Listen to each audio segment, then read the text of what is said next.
It was supposed to be the start of something beautiful. Daniel and I had been together for a year, and for the most part, everything seemed perfect.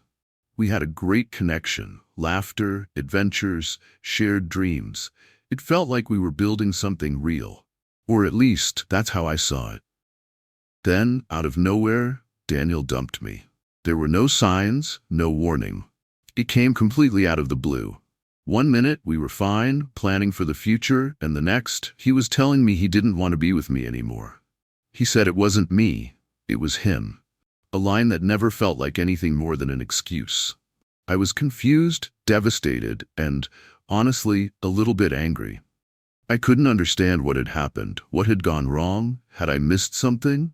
What had changed between us? At first, I thought it was just a phase. That maybe he was going through something, maybe needed space. But as the weeks passed and the pain of the breakup started to fade, I began to notice something strange. Something that didn't make sense. There was a girl. Sophia. Sophia was one of Daniel's old friends. A woman I had trusted, someone I considered to be a part of my inner circle. We'd hung out together, had long conversations, shared laughs. She was always kind to me, and I always considered her a friend. But then the pieces started to fall into place. I began hearing whispers, seeing things that made me question everything. The more I pieced things together, the clearer it became. Sophia had been flirting with Daniel all along, during the entire time we were together. They'd exchanged looks, shared private jokes, and when I wasn't around, she'd find excuses to be alone with him. At first, I dismissed it as nothing more than friendly banter. But then I realized I had been blind. All the little signs were there, but I had been too trusting to see it. It wasn't just friendly flirting either. She had been planting ideas in his mind, subtly undermining our relationship, making him question everything we had built. She'd been acting as though she was just a concerned friend, while secretly trying to lure him away. And when Daniel dumped me, he thought it was the right time to finally pursue her. He thought that by breaking up with me, he'd get a chance to be with her.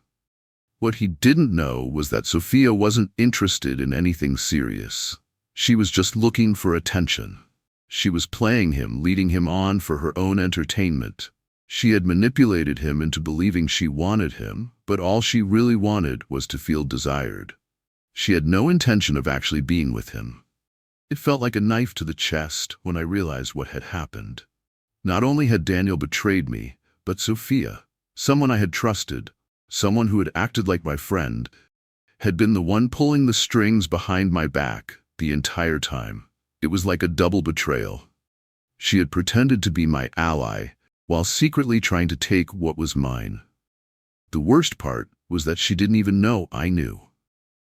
She had no idea that I had figured out everything that happened between her and Daniel. She continued to act like the sweet, supportive friend, never suspecting that I had pieced it all together. I could feel the anger bubbling up inside me. I wanted to confront her, make her feel the weight of what she had done. But something held me back. I realized that the best way to get back at her wouldn't be through confrontation. It would be through time, through watching as everything she had done slowly unraveled around her. I didn't need to be petty or vindictive. I just needed to let life handle it for me. Sophia didn't know I knew the truth. But I knew, and that was all that mattered.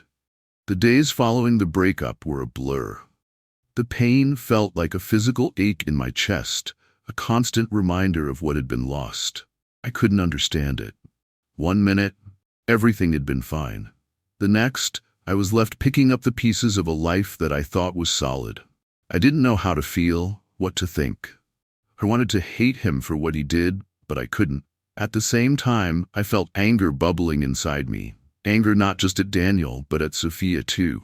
It didn't take long for the realization to hit me. Sophia had been playing both sides the entire time. While I had been giving her my trust, she had been flirting with Daniel, encouraging him in subtle ways to doubt our relationship, all while pretending to be my friend.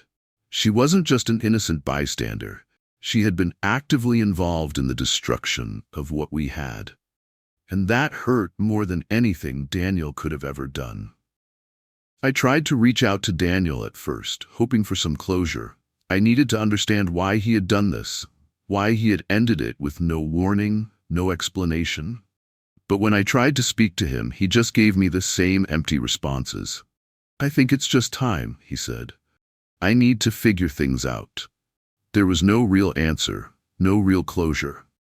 But as time passed, the anger started to settle in. It wasn't just about being dumped, it was about the betrayal. I couldn't believe how easily Daniel had let me go, and for what? For someone who had been pretending to be my friend, someone who had been manipulating him all along. The worst part was that she didn't even care. She didn't apologize or admit to anything.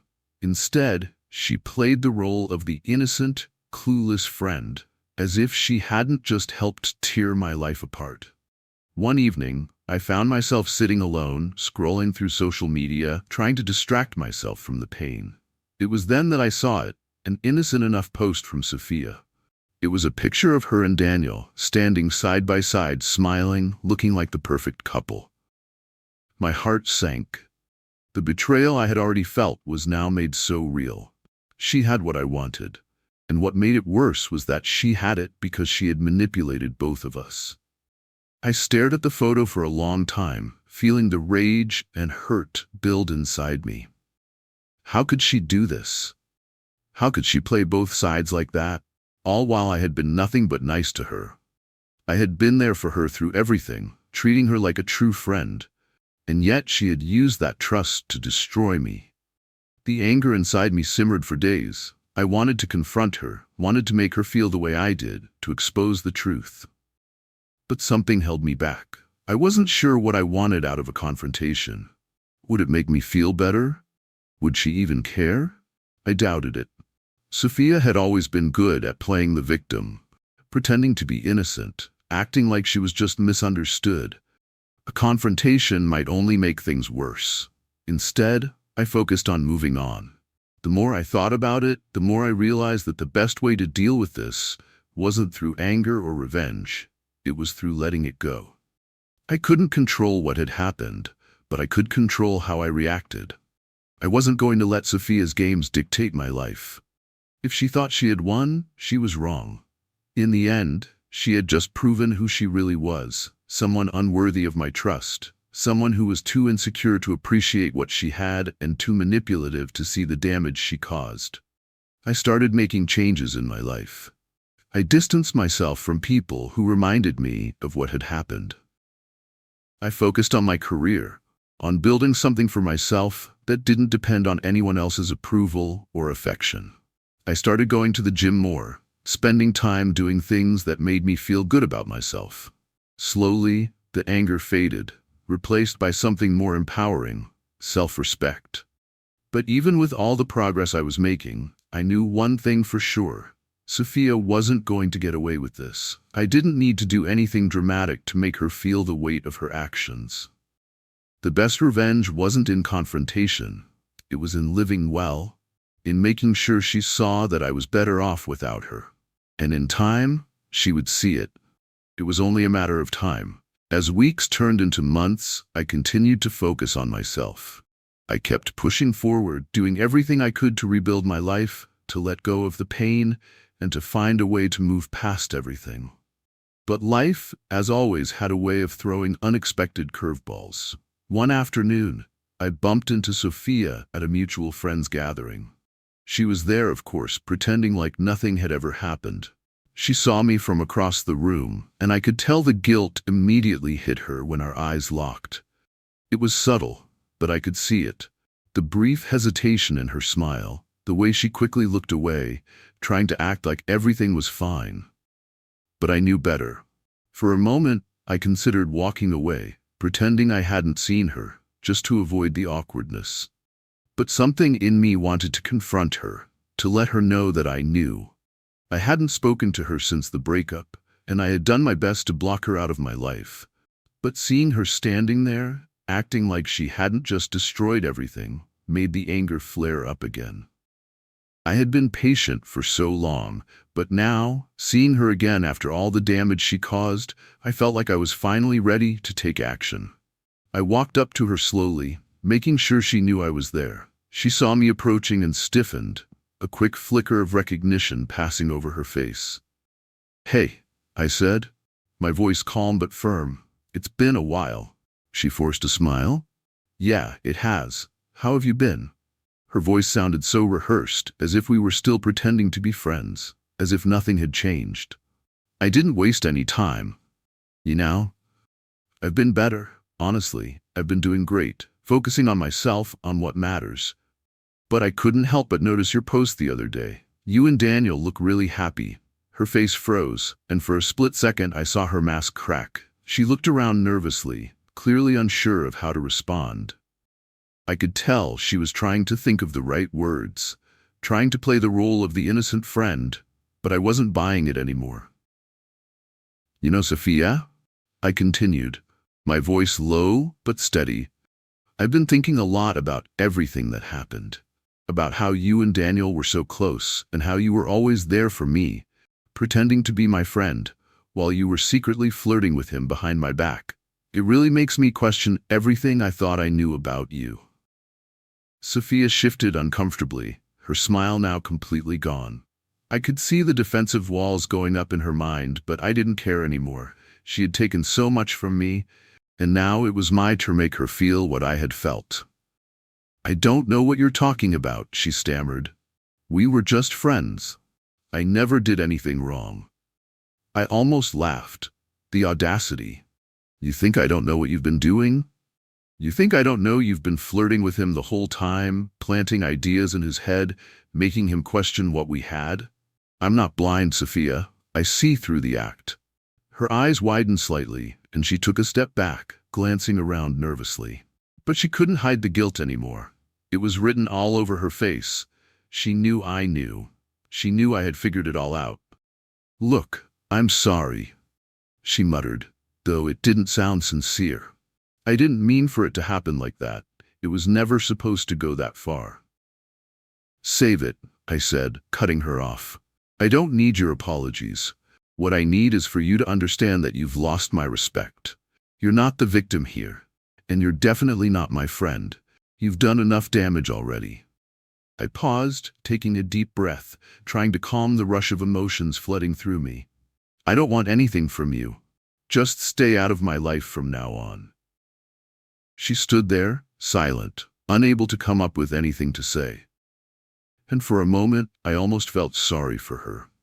But then I remembered everything she had done to me, everything she had taken, and I felt nothing but the satisfaction of finally standing up for myself. I turned and walked away, not looking back. I didn't need to hear what she had to say anymore. The truth was out, and there was nothing she could do to take it back. It felt like a weight had been lifted off my shoulders. I had confronted the problem, said what needed to be said, and now I was free. After that confrontation with Sophia, things started to shift within me. The weight of the anger I'd been carrying around for so long seemed to lift. It was like the moment I told her I knew the truth. I had taken control of the situation. She no longer had any power over me, and I no longer had to carry the burden of her lies. In the weeks that followed, I focused even more on my own life. I continued to work on myself, spending time doing the things I loved, and building connections with people who actually respected me. I spent less time obsessing over the past and more time figuring out how I wanted my future to look. There was something freeing about letting go of the resentment. I no longer felt like I was stuck in a cycle of revenge and pain. The best revenge, after all, had been doing nothing but living well. But while I had moved forward, I started to notice something else. Daniel and Sophia weren't exactly thriving.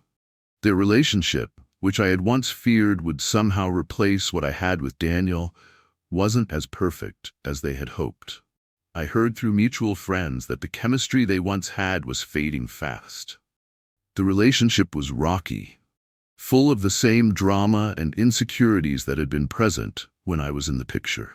I felt an unexpected sense of calm, It wasn't about wishing bad things for them. It was about the realization that their choices were catching up with them. Sophia had gotten what she thought she wanted, but it wasn't turning out the way she imagined. And Daniel? He was starting to realize that the grass wasn't greener on the other side. The perfect relationship he thought he'd get with Sophia had only come with its own set of problems, just like ours had. One afternoon, I ran into a mutual friend at the coffee shop. Her name was Emily, and she had always been more of a casual acquaintance, but we'd gotten to know each other better over the years. We exchanged pleasantries, and then she surprised me with a piece of information I hadn't expected. "So, you heard about Daniel and Sophia, right?" she asked, sipping her coffee. I raised an eyebrow. I figured they're still doing their thing? Emily hesitated before continuing. "It's not looking good. Daniel's been talking to some people about how things aren't the same anymore. Sophia's been really distant, and she's not the same person she was when they first started dating. Honestly, it seems like she was just using him to get back at you." I had to bite my lip to keep from smiling. It wasn't a gloating moment, but it was nice to know that I wasn't the only one seeing through their facade. In the end, they were both getting what they deserved. "I knew it wouldn't last," I said quietly, feeling a sense of relief. "I didn't need them to fail for me to be happy. I've moved on." Emily nodded, looking relieved that I wasn't getting caught up in the drama. "That's good to hear, honestly. I think everyone can see now that you're better off." They were both pretty toxic. And that was when I realized something important. My revenge wasn't in watching them suffer. It was in the fact that I had come out stronger. I had built a better life for myself, free from their manipulation and lies. I had the power to move forward, and that was more fulfilling than anything I could have ever done to get back at them. A few months had passed since that conversation with Emily, and by then, I had completely shifted my focus. I no longer felt the need to dwell on Sophia and Daniel. They were in their own world, and I was living in mine, a world I was building brick by brick, piece by piece. Life felt lighter, as though the chains of the past had finally loosened. Every day, I felt more at peace with myself, with my choices, and with the fact that I had chosen to move on. I had become a person I was proud of, a person who didn't need validation from others to feel good about themselves. My career had picked up, and I found myself diving into projects that challenged me in ways I hadn't anticipated. I had started to travel more, reconnected with old friends, and met new people who added value to my life. Things were falling into place, slowly but surely. And yet, despite all the good things happening, I couldn't completely ignore the nagging feeling that something unresolved still lingered. Not with Daniel, not with Sophia, but with myself. I had moved on, yes, but there was still one thing that needed to be done, something I had been avoiding. It was time to let go of the bitterness. One afternoon, I found myself walking through the city just as the sun was beginning to set. The streets were busy, but I felt this strange sense of calm wash over me. As I walked past a little park, I noticed a familiar face sitting on a bench. It was Daniel. At first, I debated walking by. I didn't need to talk to him. I didn't owe him any kind of conversation, especially after everything that had happened. But then, something inside me shifted. I realized that I had nothing left to prove. I didn't need to confront him. I didn't need an apology from him. What I needed was closure. Not the kind that came from words, but the kind that came from being at peace with the situation. I walked over, my heart pounding slightly in my chest. It was strange to see him again after all this time. He looked a little different, maybe older, maybe tired, but he still had the same familiar smile when he saw me approach. "Hey," I said, keeping my voice steady. "How have you been?" Daniel looked up at me, a little surprised, but the smile was genuine. "I'm okay. You?" "I'm doing well," I replied. "I've moved on. I'm good." There was a brief pause, and then he spoke, his voice softer now. "I'm sorry for everything. I know I hurt you." I took a deep breath, feeling a weight lift from my chest. "You did, but I'm not angry anymore. Honestly, I'm just happy that I'm where I am now. I don't need an apology to move forward. He seemed a little taken aback, but then nodded. I get that. I just wanted to make sure you knew I regret what I did. I know you do, I said, smiling slightly. And it's okay, I've forgiven you. I just want to focus on the future, you know? He seemed to understand, and for a moment, it was as if we were two people who had long ago left the past behind. I didn't need to talk about Sophia or the lies anymore. That wasn't important. What mattered was that we were both moving on, each in our own way. Well, I'm glad to see you're doing well, he said, standing up from the bench. Really. Take care of yourself, Daniel, I said, turning to walk away. As I walked off, I didn't look back. I didn't need to. There was nothing left for me in that part of my life. The past was the past, and I had let it go. I had given myself the freedom to truly move on, without the baggage of anger, resentment, or the desire for revenge. And as I walked through the city, I realized that the best thing I could have done was let go of the need for anything from him. I had won in the end. Not because of some grand act of revenge, but because I had taken control of my own happiness. I wasn't the same person I was when all of this began. I was stronger, wiser, and more at peace than I ever thought I could be. As the weeks turned into months, life continued to move forward. The wounds from the past had healed, but they had left behind valuable lessons that I carried with me. I had learned so much about myself, about strength, forgiveness, and the power of letting go.